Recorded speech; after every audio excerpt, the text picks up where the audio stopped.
I said, the heat hasn't gotten up to there. They don't have it. It's I the see. west, but then there's a line and, yeah, and it's not gonna get warm till after we leave, so. Well, that's probably a good thing, especially for a wedding. If it's too hot, it's uncomfortable. Are you happy that it's like that, or you wanted it to be warmer? Well, I have a sleeveless dress and the scarf I was intending to bring is very thin, but I'm bringing a couple of backups. Yeah, Oh. I'm bringing clothes. Well, I hope you have a wonderful time. We will. Hi, Craig.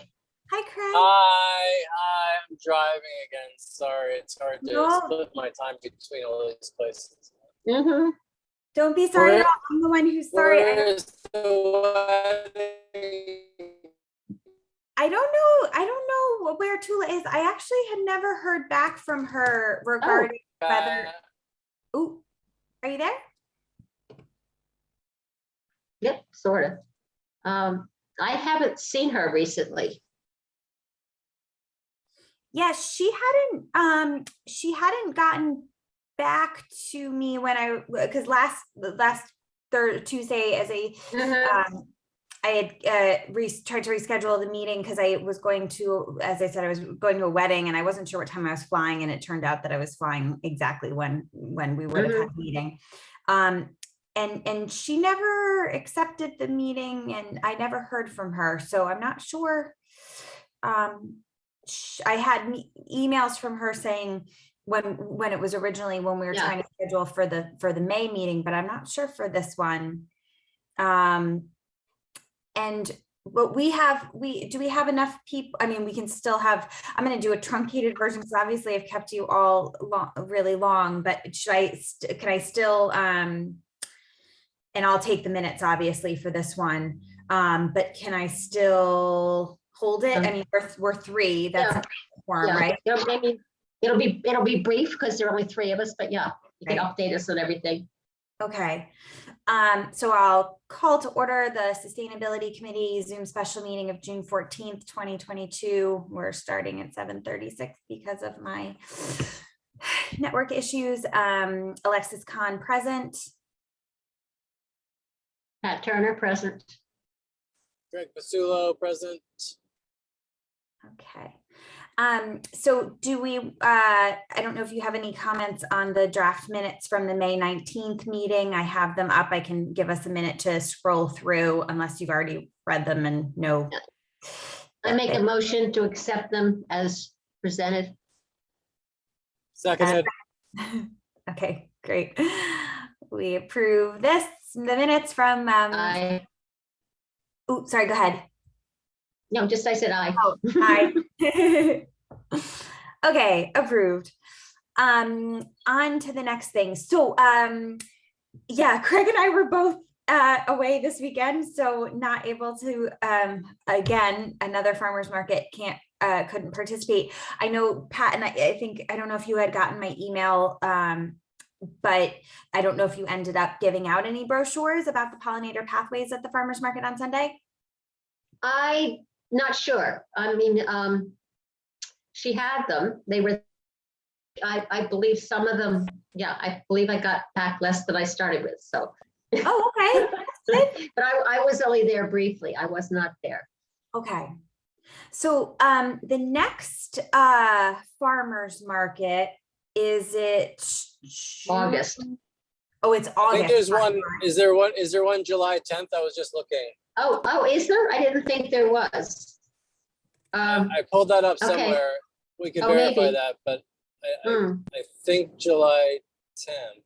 That's what I told somebody else. So okay, we should good. dig into that a little bit. It makes sense that they would be monthly. I think so. North Stonington Farmers Market. Trying to pull it up. July 10th. Yeah. Sunday, July 10th.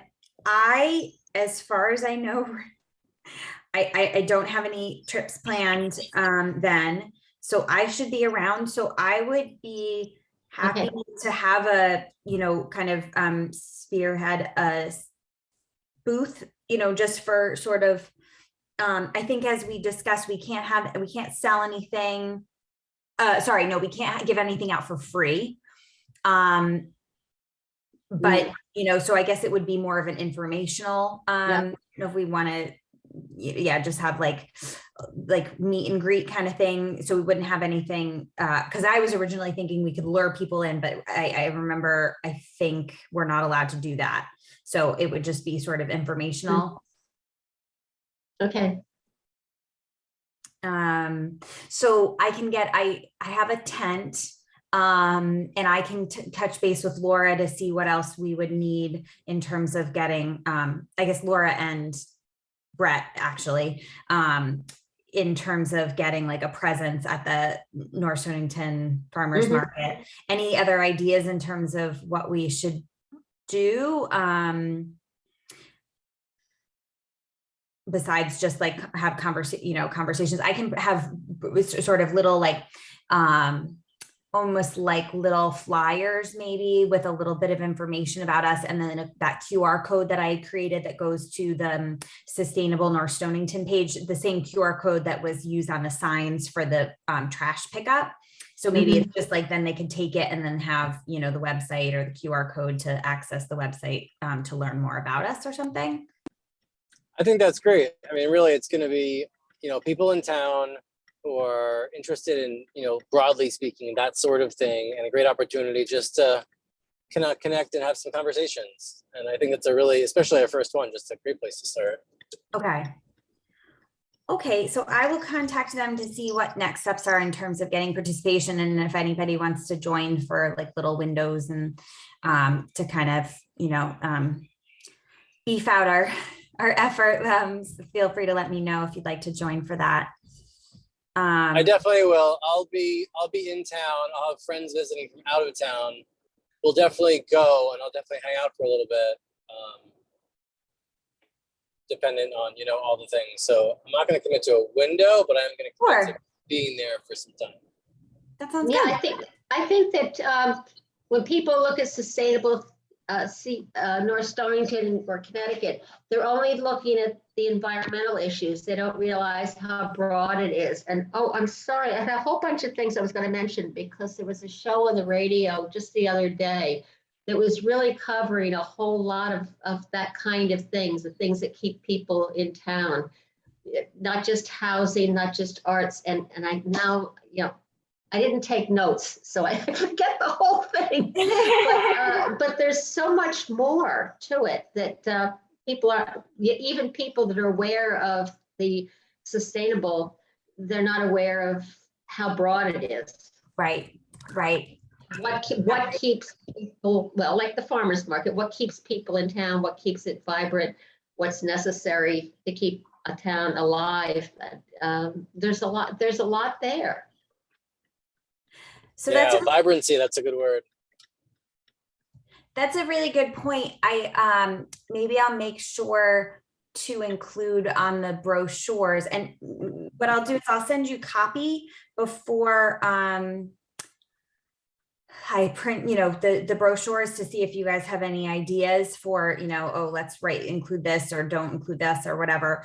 But to kind of make sure to include all the areas of the Sustainable CT program, because to your point, Pat, maybe people think of it falsely, assume that it's just like climate change related or something, and don't realize that maybe there's something that they'd want to get involved in that doesn't, you know, that is more tailored to historical, you know, assets or open spaces or, you know, invasive species mitigation, you know what I mean? Stuff that's not like directly what they think of when they think of sustainability. So I'll include that on the brochure just so that they understand the breadth of it. That's great. So then the next thing I just wanted to update you on, so the intern from the Sustainable CT program has recently begun. She reached out to me to coordinate a time to speak, kind of to find out what our plans are on this certification cycle. We're going back and forth in terms of scheduling, but I have a meeting on the calendar with her on Friday the 17th at 1:30. I can certainly invite you. I know that's kind of a tough time because it's the middle of the day, Craig, especially for, you know, and I think you're going away, Pat, but I'm certainly happy to. I'll be on an airplane. I can't zoom in. So well, I'll speak with her and then kind of debrief everybody afterwards. But my current thoughts, and I welcome your input on this, is I was going to have her see if she could do an initial assessment of, okay, where based on, these things seem to change every year in terms of what you can carry over and how you need to change it if you're going to carry over, because there's a look back period and all of that kind of thing. So I can ask her to see if she is willing to do an assessment of, if we were to just take what we've done thus far and just kind of push it forward into this certification cycle, where would we stand in terms of points? I thought it was 300 out of 400, but I don't know, if some of those are going to fall off because it's the following year.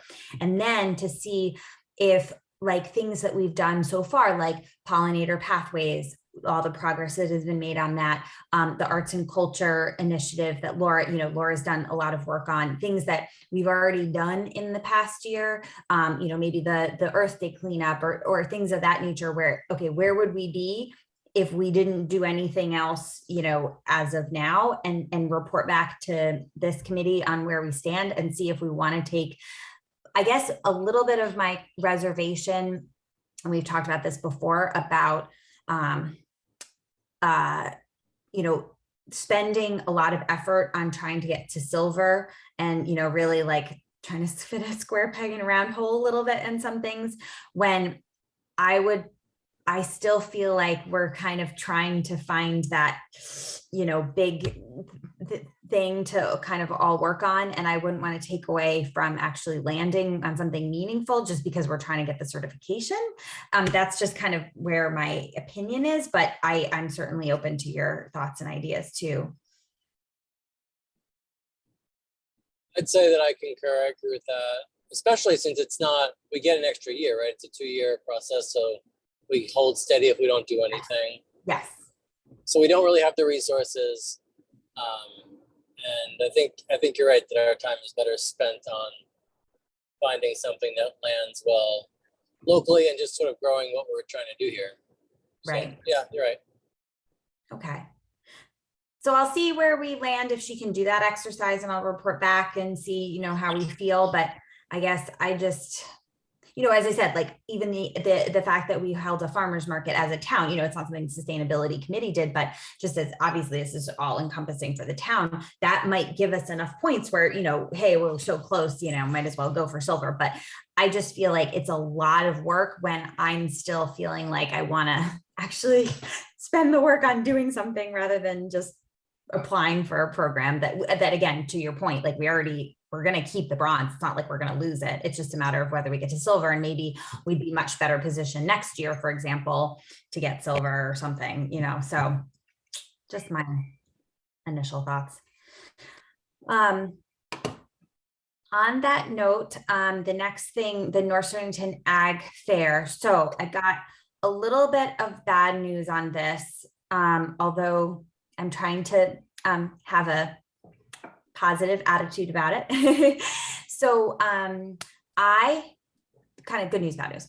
I got the approval from Sustainable CT. I had the call with Joseph and discussed it, sent him a paragraph, went through the whole thing, got it approved, got the link and everything, the information to start the page. Sorry, now I'm forgetting. It's no, what's the name of this? Patronicity? Is it Patronicity, Pat?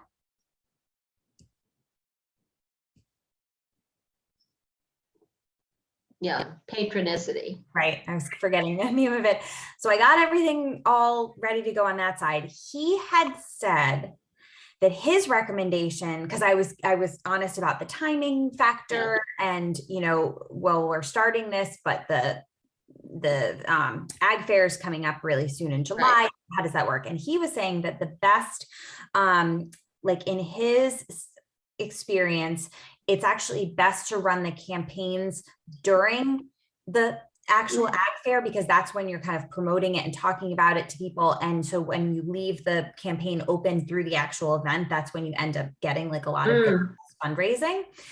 And so I talked to Jody Whipple, who's been my point person on the Ag Fair committee, and I gave her the whole background of like, okay, here's where we stand. You know, we're interested in moving forward with this, but you know, we know it's tight timing, and I got it all approved for the grant program. But they said they had two kind of suggestions. One, that it run through the actual fair, because it's sort of a way to like promote what you're doing to like actually at the fair with the people who are attending. And second, that they recommended that we kind of contextualize our plan as part of a bigger zero waste program. And he gave me, you know, I'm going to forward this to you, but he gave me the example of the town of Chester apparently is doing something very similar for their agricultural fair. And they positioned it as like a 3 to 5 year zero waste plan. So first year is like, you know, biting off a little bit. Second year, they're trying to become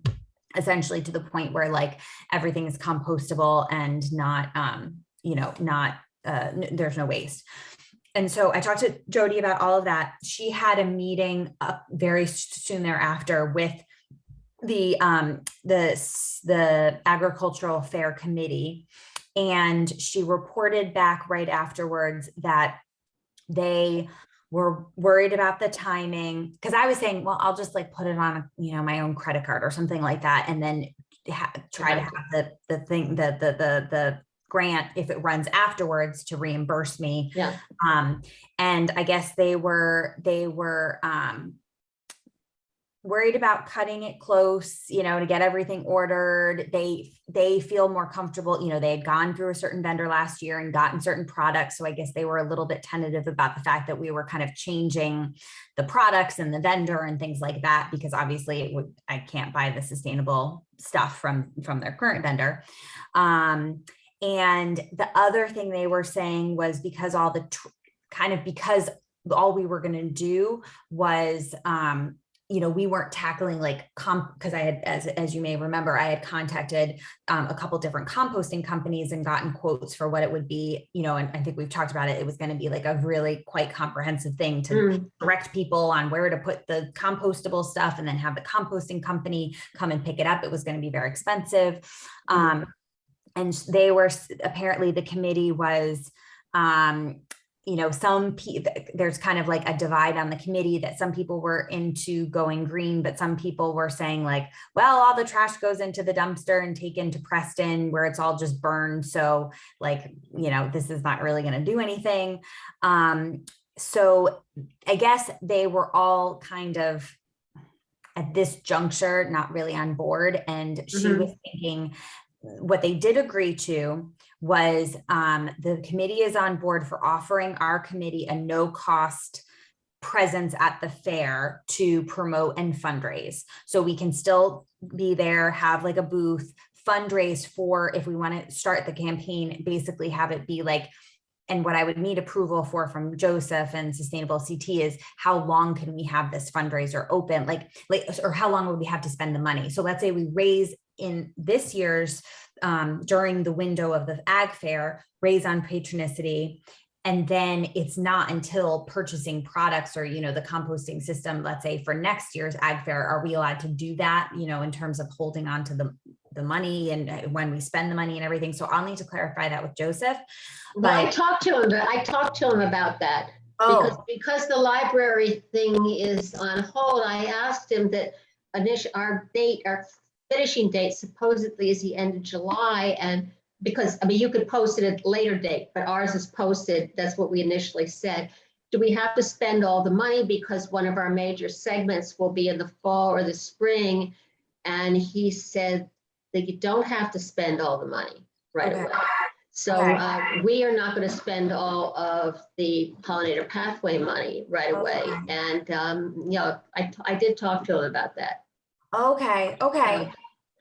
So I guess I wanted to come back to you to kind of hear your thoughts on, is this something that we want to kind of get involved in the Ag Fair, you know, fundraising and kind of talking to people with that, the hopes of trying to make next year's fair, you know, greener, more sustainable, or is this not something that we're interested in? We just kill it now, you know, that's why this was where it stood now. And I think in the last meeting, as we all kind of expressed, it was kind of getting to the point where it was a little tricky in terms of timing. And so I think we are all a little bit aware of that. But she also thought that, like, if, you know, we have a presence at the fair, we're talking to more, you know, they're like, I think right now we're like this unknown, we're a little bit unknown, and like what we do is kind of not quite clear to the Ag Fair Committee. So that's why they didn't really have like a lot of, originally they were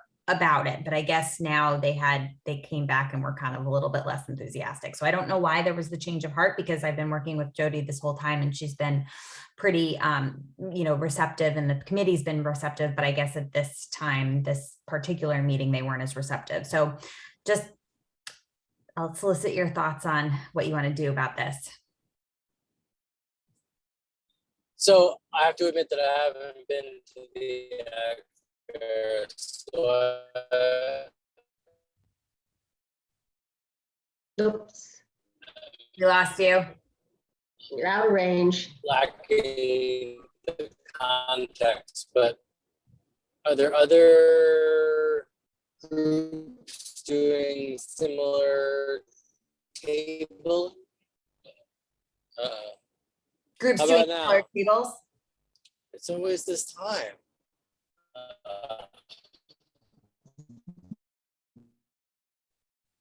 Whoops. Maybe he's in a bad area. Yeah. Well, as far as a presence at the fair, I'm not sure how we do it. If we can have information at relevant places, like near foods or near things. Are there that other would be groups good. doing other tables? Sorry, it's always Well, the same if spot we- where I try to say something. So Well, if we have to be put over in the commercial, et cetera, area over at the old Little League field, that doesn't get a lot of traction. I mean, years ago, I've been there with the Historical Society. I think I've been there with a different group, and it hasn't been worth our time. And it seems like that area has gone down since then, so it's even less our time. If that's what it is, if it's putting us over there in the Little League field and we just have a booth, it's not worth our time. If we somehow are able to put information in a more relevant place, like for instance, the garden club has the pollinator garden that's over near the first aid station and the restrooms and stuff. That kind of thing is good. But if we're put over in a booth over in the other area, it's definitely not worth our time. The other, we can talk about it and decide if we want to do it, but it all depends what it is. I don't know. So just to clarify, in going back to Jody, if we're kind of similar to where the garden club has the pollinator garden, it might be okay. But if we have a booth in the Little League field, it's not okay. Yeah, because it doesn't get traffic, and I mean, it's less, because it seems like commercial exhibitors there are less than they were several years ago. You know, I've been there when it hasn't been worth it, and now I think it's even less worth it. So I don't know if we're over there. I would not be willing to Right. spend all my time sitting there. Right. Now, this is a silly question, but because I haven't done the ham and bean dinner. As a vegetarian, I don't know if that would really be my if I would have very much to eat. So I think that's why I haven't gone before. But is there like, would that be kind of if we're sort of like in an area where people are kind of getting their food and we just like chat with them there? Like, do you know the layout of that? Would that be maybe a better opportunity? They wouldn't give up any commercial space, I'm sure. Yeah, I just don't know how it might work, but if we're in the others, you know, if we're just a booth all by ourselves, it's not going to do anything. It's Right. not worth the effort. So I don't know how it would work. It depends what could be worked out, but I don't know what we do. So I don't know. Okay. At the farmer's market, having a presence there is useful. But the idea of the fair and promoting how can we make the fair more sustainable and gearing toward next year, yeah, I think it's a good thing, but I'm just not sure how we make it work. Right. I can find out a little bit more about her thoughts about where we'd be positioned. And maybe they have some ways for us to engage with people without, just being kind of like, I mean, because, yeah, I mean, you know what? I will also ask, Joseph was going to put me in touch, and I don't think he did, but put me in touch with somebody from the town of Chester, because they're doing, I think they've either will be doing it this year, or they've already done it, at least like the first step of making their fair more green. So maybe they will have some recommendations in terms of like, oh, here's where we were, we were right by the blah, blah, blah, and we got a lot of traction or something like that. So I can find out if they have advice too. Can you hear me now? Yes. I always seem to have something to say right when I hit that dead spot. I mean, I think it was mostly discussed, but so I haven't been to the Ag Fair. I've been to No Stow Fest, which is, pretty decentralized, and there's things going on a little here, a little there. Is the Ag Fair kind of like that, where it's very spread out? Not spread out, but it's not, it's a different crowd. It's No Stow Fest is mostly North Stonington. The Ag Fair is more regional. But is it throughout different areas of downtown, or is it? No, at the fairgrounds. It is the fairgrounds, right? Okay, so it is a bit more centralized. Oh, yeah. Yeah, and then are there other people doing tabling and information for other purposes? Is that like a? Not particularly, no, I mean, no. Like I said, I've done the Historical Society there, but we were off on the side, and it wasn't worth an effort. It all depends. The garden club has the pollinator garden there. I don't think we man it. I don't think there's somebody there. I mean, there's so no, there aren't community groups there that. Yeah, that's the driver, right? I mean, I've done so many tables for so many things, and it's all about where you are and what you have to offer. We don't have a ton to offer, is the truth of it. So then it just becomes where we are. And that will make or break anything. Right. Okay. I'll ask Jody. I'll go back to Jody and ask specifically where they, envision we could be, and what our presence could look like. I just wanted to get back to her after I spoke with you guys, just so I knew whether we were like, and this is a great thought. I didn't even think about it, because I have been, but I haven't envisioned it that way, in terms of like, I can't picture, oh, if we're here, then we're in good space, and we're there. I can't envision it. But so thank you. That's a good point, Pat. What's the date again? I have it in an email. 1 second. Thursday, the 14th through Sunday. Thursday night, Friday night, all day Saturday and Sunday. 14th of July. So that's why I was almost, so the reason I was thinking the ham and bean dinner That's Saturday. Yeah. is kind of two things. A, it's a one night, it's hard. I think it's going to be hard for our small committee to commit to being like there, that whole time. That's like a big chunk of time for the whole fair. And then the other thing is that it's not, now granted, we can fundraise, as you know, Pat, we can fundraise from anybody. It doesn't have to be a North Stonington resident. So we would probably have greater access to funding if it's not just North Stonington residents, but like in terms of trying to gain traction for what our committee is doing and getting more members and stuff like that, it's sort of going to be a little bit wasted if it's, kind of brings in people from so, like far away. Like it's not just North Stonington people. Whereas my impression is that the ham and bean dinner is more just North Stonington residents, right? Is that correct?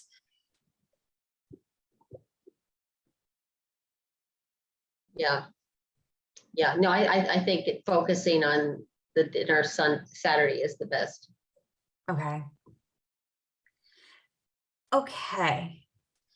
Okay, so I'll find out more and I'll revert back, but just wanted to see what you guys thought of that. I was disappointed to get that email, but maybe it gives us more time to fundraise for it in advance and kind of like maybe, make a bigger impact next year. I was a little defeated, but such It's is all life. progress, Alexis. It's all progress.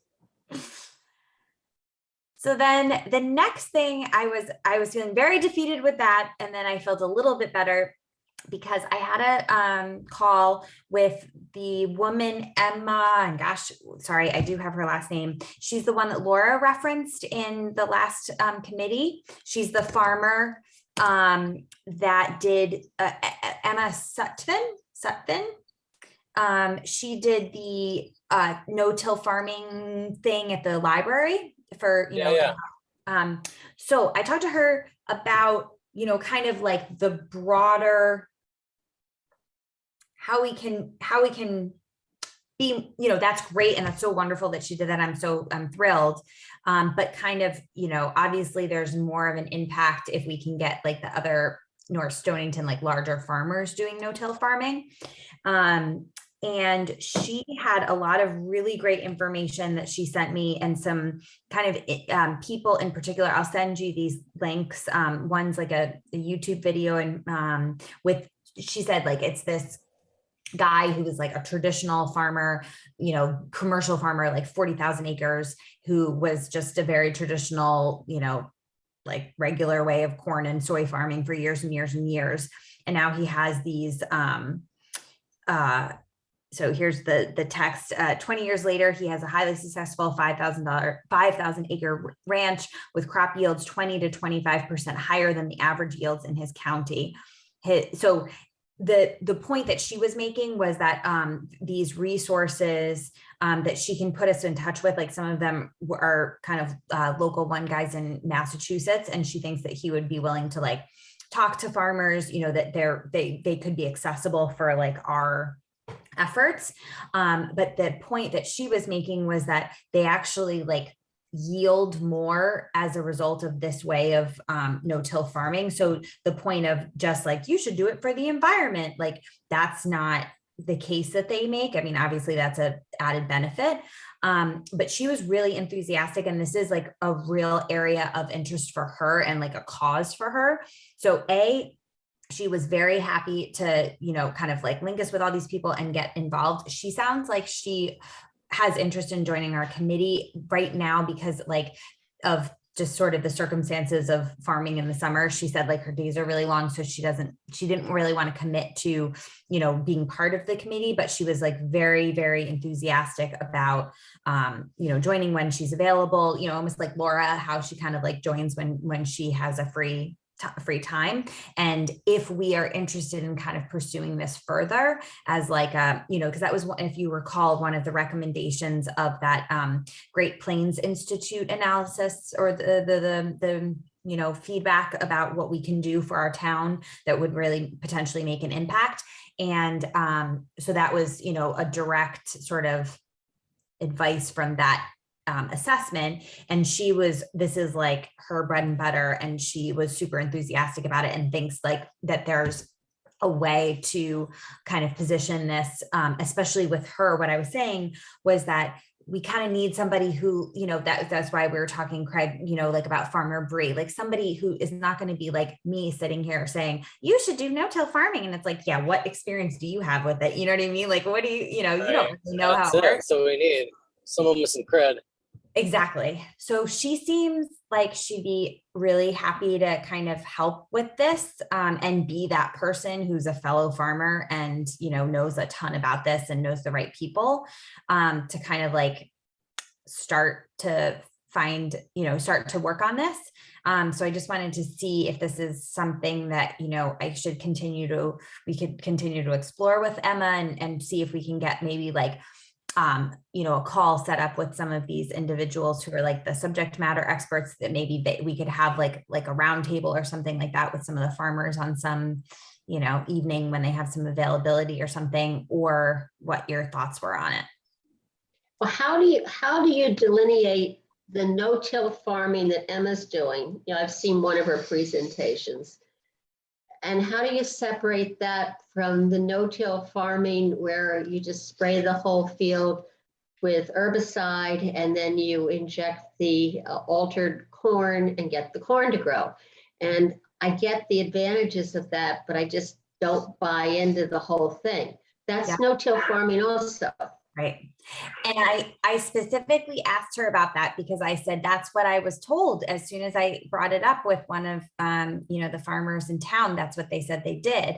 Yeah. And she said that there's, she had like workarounds for that, or, like suggestions. One is admittedly an attachment. It's called a crimper.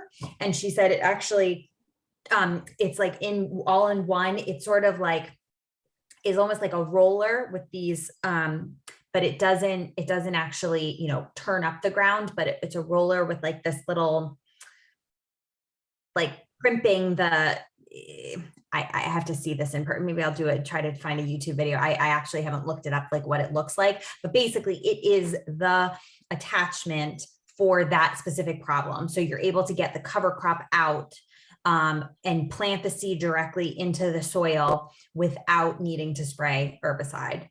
And so that, she said, it's totally doable. It is the purchase of the equipment. However, she said that there are, and again, she said that the people that she's been working with probably have the right, could direct us to this, but there are grants that you can apply to where, it would basically be very highly subsidized, the purchase of that kind of equipment. And so she didn't seem to be concerned about it in terms of that, like there being such a great solution in the crimper attachment. So it sounds like the answer to your question, Pat, is that they're different. And even though the name, they both don't involve tilling, they're very, very different processes, one being more or less ecologically sound than the other not. Yeah, I understand their difference, but when you're trying to sell it and talk to the farmers, I'm not sure I completely, understand how you present it. Yeah, I get it. So I think Alexis covered it, but no, I understand they're very different. But it's a problem of communication partly. Right. Mm-hmm. Makes sense. Is this something that you would want to kind of further continue exploring, or what are your thoughts on that? I mean, my thoughts are that we live in an agricultural town, and while none of us are sort of experts in that regard, any significant change that we really make, that's where it's going to lie. We're not going to get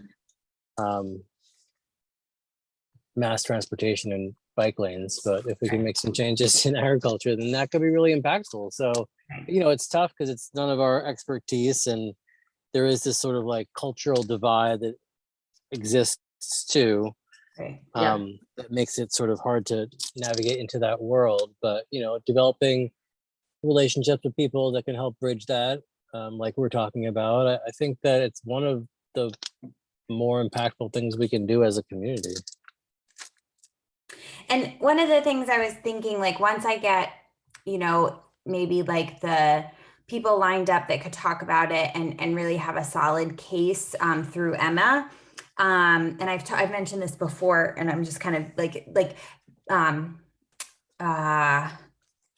Belinda Leonard, and I know I feel like maybe to try talking to, let's say, Belinda and Ben, who's her son, first, like maybe it's not like I'm just using them as an example just because I happen to know them better than I know anybody, any of the other dairy farmers, not just because I just don't know the other ones, but, like seeing what they think about it. And maybe if they're kind of like a little warm to the idea, then using, you know, like if they could adopt it or start to adopt it, then it's sort of like gradual, you know what I mean? Like maybe it's going to be hard to have all of them all of a sudden at the same time, but if there's one farm that is starting to do it and they can kind of they're amenable to it, and then they can show some of the other farms, hey, look, all of a sudden, like this is going really well, and it didn't cost me very much for the machinery and stuff like that. Like they could kind of model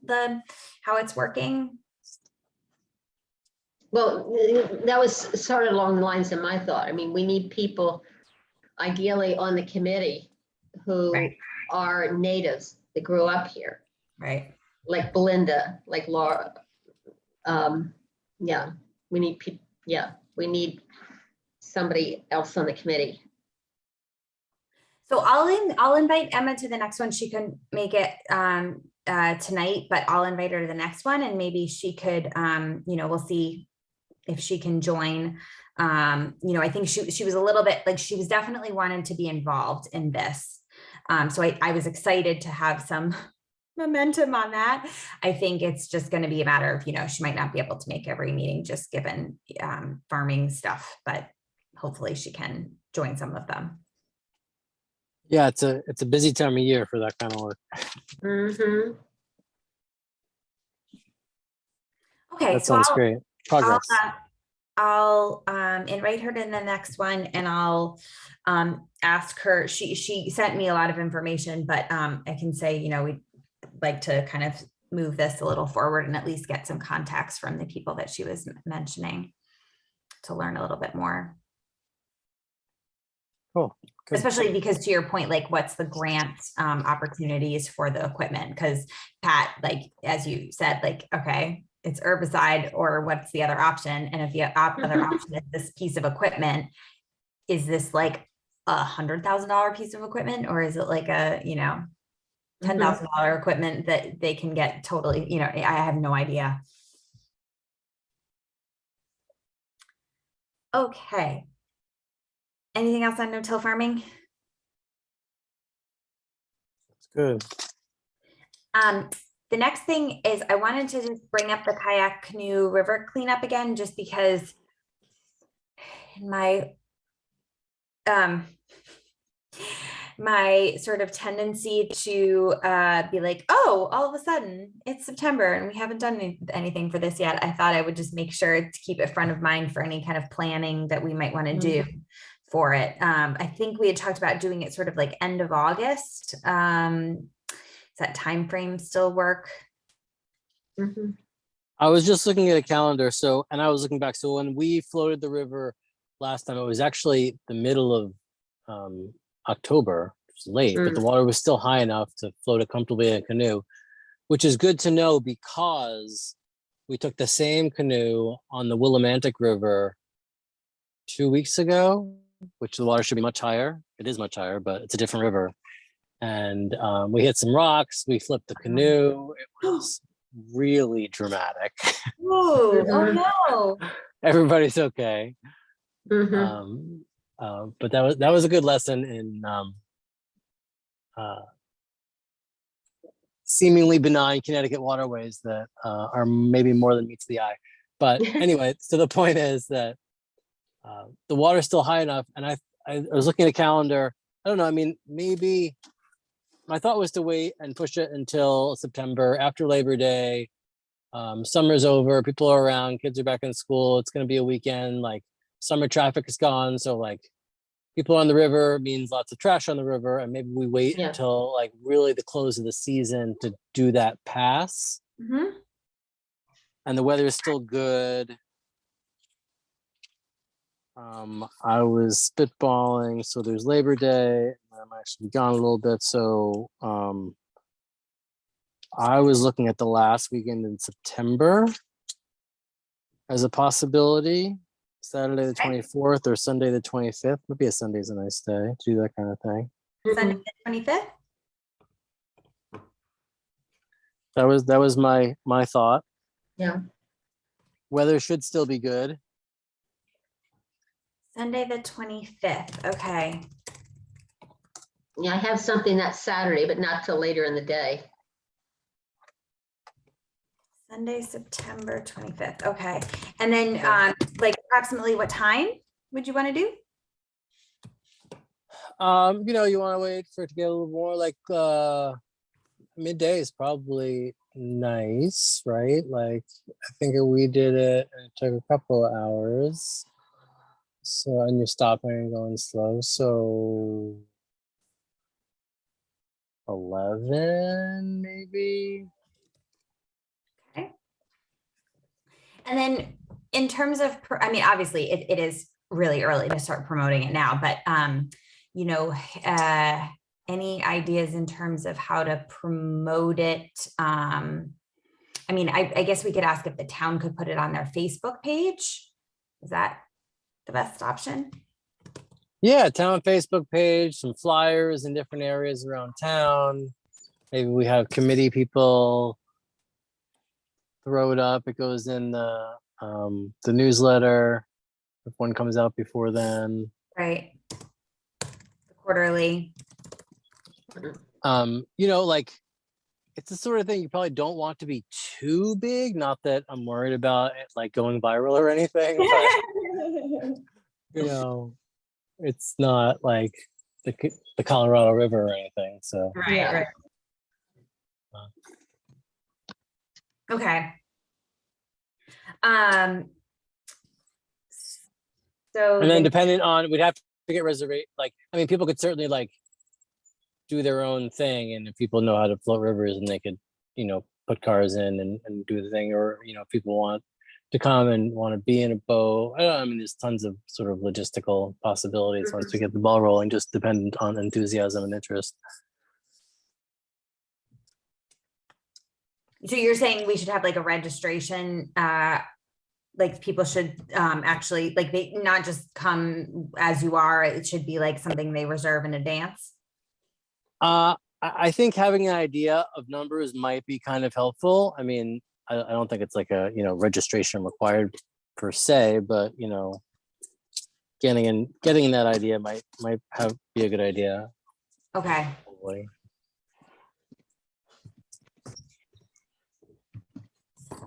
Page. I'll have to figure out. I don't know how to. I can ask Jim Russell.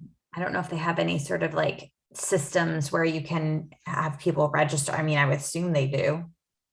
People register for something. Or we can just give a phone number, like, or an email, or SVP, or Okay. like more like that. Yeah, less a registration, more just a Okay. RSVP. Okay. RSVP sort of thing. I can put together a flyer. I think I can do that.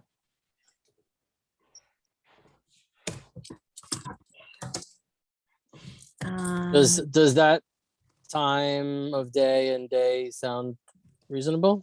We can check with Tula. Yeah, it sounds good to me. Mhm.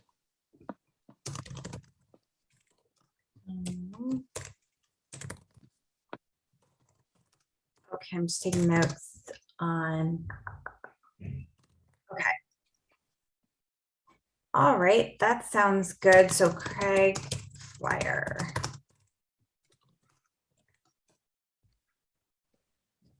Okay. So that's to your point, that's a good thing to go into the next quarterly. The next thing, anything else on the canoe kayak before moving on? Nope. I had just put as the next agenda item, just like loose, any other things that anybody's been thinking of that you want to bring up? No. I don't think I have anything else. Okay, then Pat, I will turn it over to you. You keep me optimistic with the pollinator pathways, so I'll give you the floor.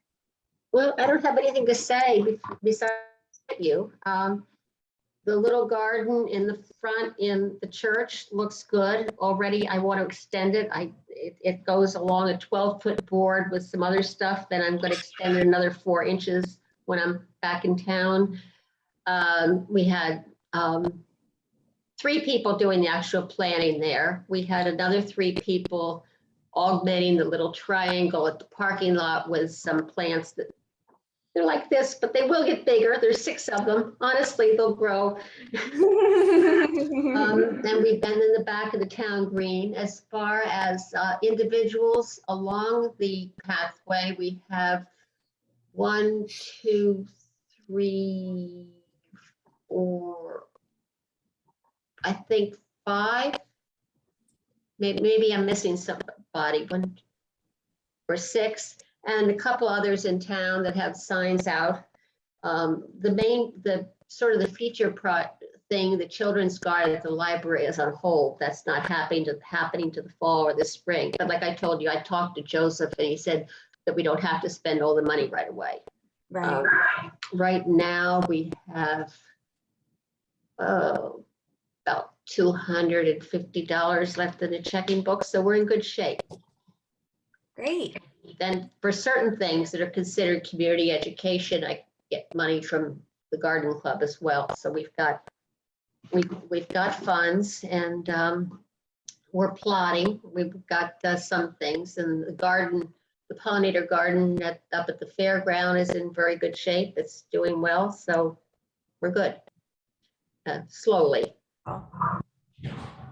And Pat, remind me, I should know the answer to this, but remind me how you get a sign for your, like, to promote it on your own property, like a lawn sign. You fill out the little pledge in the brochure and you send it to me with $12, and I give you a sign.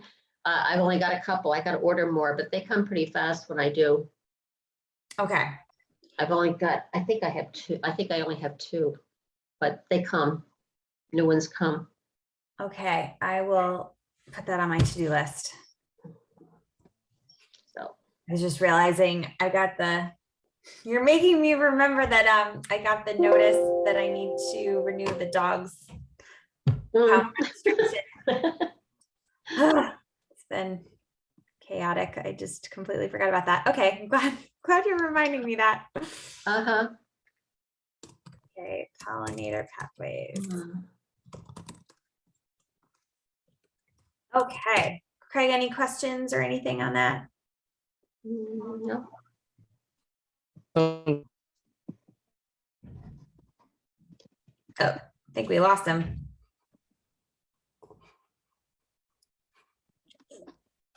Oh no, we lost him.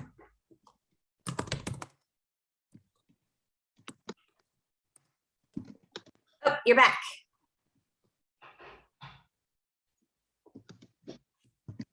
Craig, are you there? Yep.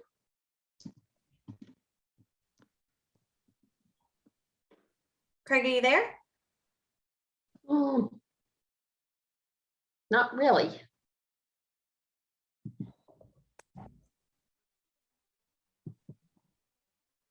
Alrighty, well, that's the end of the agenda. Thanks for the update on pollinator pathways, Pat. There was an email today that I admittedly didn't get a chance to read from somebody regarding pollinator. What was it? Is that something relevant? Oh, yeah. From Jana Hogan. Yeah, Jana Hogan. Is that anything that we should be aware of? Do you know what that is? No, Jana Hogan? No. The only Jana I know is Chokus. There was an email from Jana Hogan, Pollinator Pathway Board of Directors. Hello, please see below. I'll respond about getting a sign and on the map. I'm also copying information for adding a page to the website. Let me know if you have any questions. The website page. Yeah, I did get that. Yeah, Okay. and yeah, I just haven't gotten the page together, or none of my committee has gotten the page together, but it's on my list of things to do. Okay. Yeah, we do not have a page on the website. If you go to pollinatorpathways.org, you don't see a page for North Stonington. Got Yes. it. Got it. Okay. Sorry about that. No, don't be sorry. I honestly saw the email and kind of glassed over it. Just yeah. So I was like, oh, is there something I need to know for that? Yeah, I do have that. Yeah. Okay. Alrighty. Well, I will make a motion to adjourn. Okay. So move. Oh, I have one question. I'm sorry. I'll take that back. The next, I was realizing that the next scheduled meeting is for Tuesday, the July 5th. That's what it's currently scheduled for. I'm around, it's the day after the 4th of July, so I don't know if you all can't make it, but I just wanted to see if what your availability is for that regular scheduled meeting. Mm. I'm here.